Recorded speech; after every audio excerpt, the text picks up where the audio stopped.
میں رمضان بذات خود ایک احسان ہے، اور رمضان کے اندر پھر یہ جو لیلۃ القدر یعنی آخری عشرے کی 5 طاق راتیں ہیں، یہ اللہ کا بہت عظیم احسان ہے۔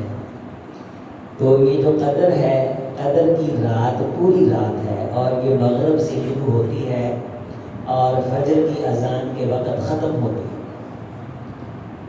اور جو بھی شخص اس رات کو نفل پڑھتا ہے، ذکر کرتا ہے، قیام کرتا ہے، فضول گوئی سے بچتا ہے، اللہ سے دعائیں مانگتا ہے، عبادت کرتا ہے، مناجات کرتا ہے، 21ویں رات، 23ویں رات اور 25ویں 27ویں، اور جو ان 5 راتوں کو جاگا، بیدار رہا، قیام کیا، عورت ہو یا مرد ہو، وہ یہ سمجھ لے کہ اللہ نے الحمدللہ ثم الحمدللہ اسے لیلۃ القدر عطا فرمائی۔ لیلۃ القدر کے بارے ہمارے ذہن میں ایک خیال ہے، غلط فہمی ہے کہ یہ ہر کسی کو نصیب نہیں ہوتی۔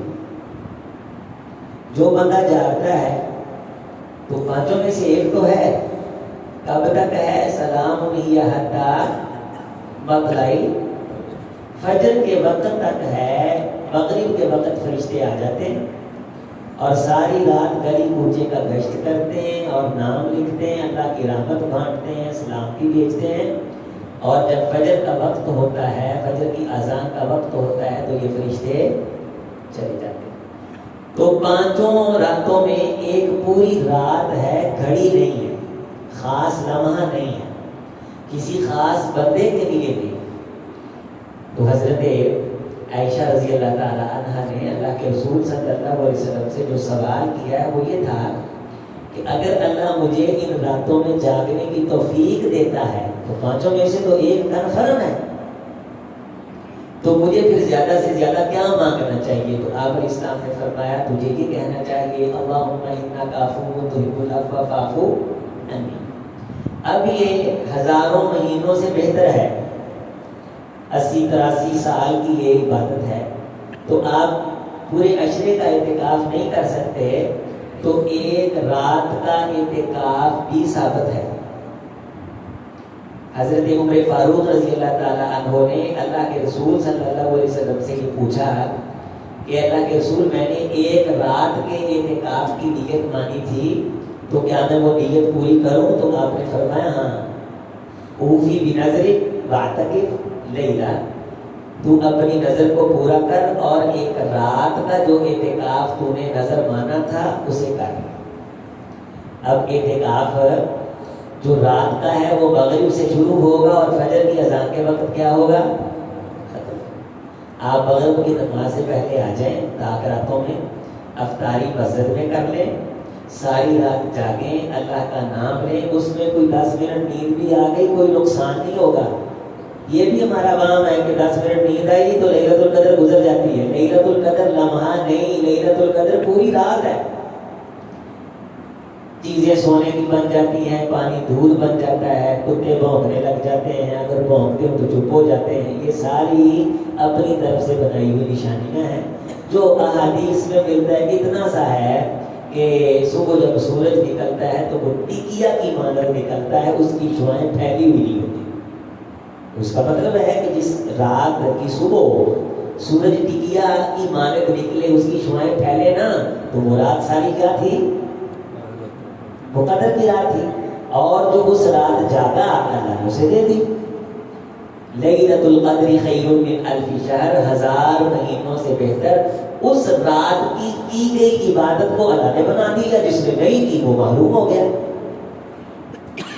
دوسرا، اس تقدیر کی رات میں، قدر کی رات میں قسمت کے فیصلے کیے جاتے ہیں۔ فیہا یفرق کل امر حکیم امرا من عندنا۔ ہم اس رات میں بجٹ لکھتے ہیں، تخمینے لکھتے ہیں، میزانیاں لکھتے ہیں، روزی روٹی کا پورا سال کا حساب، حتیٰ کہ حضرت عباس رضی اللہ تعالیٰ عنہ کے جو جملے ہیں کہ اس سال کے اندر کتنے بچے پیدا ہونے ہیں، کتنے بندے مرنے ہیں، یہ سارا پروجیکٹ تخمینہ سال کا اگلے سال تک تشکیل دے دیا جاتا ہے۔ تو صحابہ کرام اس رات کو خاص طور پہ جاگ کے اللہ سے یہ دعا کرتے تھے، چونکہ اللہ تقدیر تبدیل کرنے پہ قادر ہے۔ یمحو اللہ ما یشاء ویثبت، اللہ کا لکھا اللہ کے سوا کوئی تبدیل نہیں کر سکتا۔ تو اللہ بعض دفعہ اپنے بندوں کی دعاؤں کی وجہ سے ان کی قسمت کے بعض فیصلے جو ان کی بد عملی کی وجہ سے ان کا نقصان کر سکتے ہیں، انہیں اللہ خیر میں تبدیل فرما دیتا ہے۔ جو مانگے گا وہ تبدیل کروا لے گا۔ جس طرح روزانہ اللہ آسمان دنیا پہ آ کے کہتے ہیں کوئی ہے مجھ سے بخشش طلب کرنے والا، صاف سی بات ہے جو مانگے گا وہ بخشش ہے کروا لے گا، جو نہیں مانگے گا وہ بخشش ہے نہیں کروائے گا۔ تو یہ 5 طاقتیں ایزی نہیں لینی چاہیے، ان میں سستی نہیں کرنی چاہیے۔ وہ گھر کے اندر جاگ رہے ہیں، مسجد میں آ کے جاگ رہے ہیں، زیادہ سے زیادہ وقت بیدار رہیں، استغفار کریں، معافی مانگیں۔ تو دن کو فجر کی نماز پڑھ کے سو جائیں، نیند پوری کر لیں، دکان ایک آدھ دن کے لیے آگے پیچھے ہو جائے گی، تو انشاءاللہ جو آگا پیچھا نیکی کی وجہ سے، عبادت کی وجہ سے ہوا، اللہ کے فضل سے اس کی وجہ سے دنیا کو مسئلہ نہیں بنے گا بلکہ برکتیں رہیں گی انشاءاللہ۔ تو میرے عزیز بھائیو، انشاءاللہ میری ماں بہنیں بھی اعتکاف بیٹھی ہوئی ہیں۔ اعتکاف بیٹھنے کا اصل مقصد یہی ہے کہ اللہ سے تنہائی میں لو لگائی جائے، اللہ سے رابطہ کیا جائے، دعائیں مانگی جائیں، ذکر فکر کیا جائے۔ تو میری ماں بہنیں خاصی تعداد میں اوپر کے حال میں اعتکاف بیٹھی ہیں، میں ان سے گزارش کروں گا کہ زیادہ سے زیادہ وقت اللہ کی عبادت کو، قرآن کی تلاوت کو، دعائیں مانگنے کو دو۔ رب کائنات نے فرمایا خواتین کی جماعت تم کثرت سے استغفار کیا کرو، صدقہ کیا کرو، کیونکہ تم زبان دانی میں بد احتیاط ہو، تم بڑے ایسے جملے بول دیتی ہو جن کی وجہ سے قیامت کے دن تم پھنس جاؤ۔ تو جن میری ماں بہنوں کو اللہ نے توفیق دی ہے وہ زیادہ سے زیادہ، اب یہ 21ویں رات تھی تو 23ویں ہے، ابھی 22ویں آئے گی، تو ابھی الحمدللہ ہمارے پاس کتنی طاقتیں باقی ہیں؟ 4 راتیں۔ تو ایک رات کا آپ اعتکاف کر لیں، اللہ توفیق دے دے، مغرب سے پہلے آ جائیں تو کعبہ شعبہ بھی لے آئیں ساتھ، ہم بیٹھے پیتے رہیں، ذکر کرتے رہیں، تلاوت کرتے رہیں، مسجدوں کو آباد کریں۔ ابھی میں مسجد سے ایک سے درس دے کے آ رہا ہوں، یہ گاؤں میں الحمدللہ میں نے ہی وہاں پروگرام شروع کروایا، وہ دوستوں کا ذہن نہیں تھا، گاؤں والوں کا بندے نہیں آتے، یقین مانے ہمارا یہ حال، باہر والا برآمدہ، باہر والا حال بھی بھر جائے، اس سے بھی زیادہ بندے تھے۔ یہ میرے ساتھی 3-4 وہاں موجود تھے، یہاں سے بھی ساتھی گئے، ساری رات لوگوں نے اللہ کا ذکر کیا ہے، تلاوت کی ہے، نفل پڑھے ہیں۔ ارے یونس صاحب نے ماشاءاللہ 40-45 منٹ کے بھیتر بھی وہاں پڑھائے ہیں۔ تو یہ ذہن بنانے سے، توجہ دلانے سے انسان توجہ کرتا ہے۔ تو یہاں بھی کتنا خوبصورت ماحول ہے، دیکھیں جی لگتا ہے اس مسجد میں، اللہ کی قسم بیٹھ کے اٹھنے کو جی نہیں کرتا۔ کیا کرنا گھروں میں جا کے فجر پڑھتے ہیں، آپ تھک کر کے بھاگ جاتے ہیں، نہ یہ کام کریں، رمضان گزر گیا، 9 دن باقی رہ گئے، قرآن مجید کھول کے سپارہ پڑھ لیں۔ ابھی میں 10 منٹ پہلے آیا ہوں تو الحمدللہ میں نے سپارہ پڑھ لیا۔ تو میرے بھائی آپ بھی پڑھ سکتے ہیں، یہ صرف دکھانے کے لیے نہیں بلکہ سمجھانے کے لیے۔ یہ بچے ابھی صبح بیٹھ جائیں گے الحمدللہ تو 9-9:30 تک یہ قرآن پڑھیں گے، ظہر سے عصر تک قرآن پڑھیں گے، کتنے سپارے روزہ رکھ کے ماشاءاللہ یہ پڑھ جائیں گے۔ تو میرے عزیز میرے بھائی اپنے آپ سے پوچھ کتنے قرآن مجید مکمل کر لیے ہیں؟ اگر نہیں ہوئے تو آخری عشرے میں قرآن مجید کی تکمیل کریں، اللہ سے زیادہ دعائیں مانگ، روزانہ کی بنیاد پہ صدقہ خیرات کرو، اور طاقتیں ایقاظہ اہلہ، خود بھی جاگنا ہے، اپنے گھر والوں کو بھی جگانا ہے۔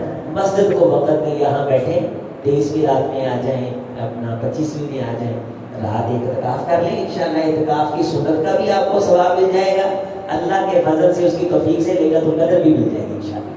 ہزاروں مہینوں کی عبادت بیٹھے بٹھائے کھاتے میں پڑ جائے تو یہ بہت ہی اللہ کا انعام ہے، بہت انعام ہے۔ اور الحمدللہ علماء خطبہ آپ کو توجہ دلا رہے ہیں، جبکہ اصلاً یہ ذمہ داری حکومت کی ہے اور ان لوگوں کی ہے جو ووٹ لیتے ہیں، ان کی ذمہ داری کہ حکومت امر بالمعروف نہی عن المنکر کا فریضہ سارا انجام دے، کیونکہ ان کے پاس سلطہ ہوتا ہے، جو نہیں مانے گا وہ اس کو منوا لیں گے۔ لیکن یہ مدرسے، یہ مسجد، یہ علماء، یہاں پڑھنے پڑھانے والے جو بلاتے ہیں، دین کی اویئرنس دیتے ہیں، ان مسجدوں محراب کی وجہ سے اللہ کے رسول کا دین الحمدللہ زندہ ہے۔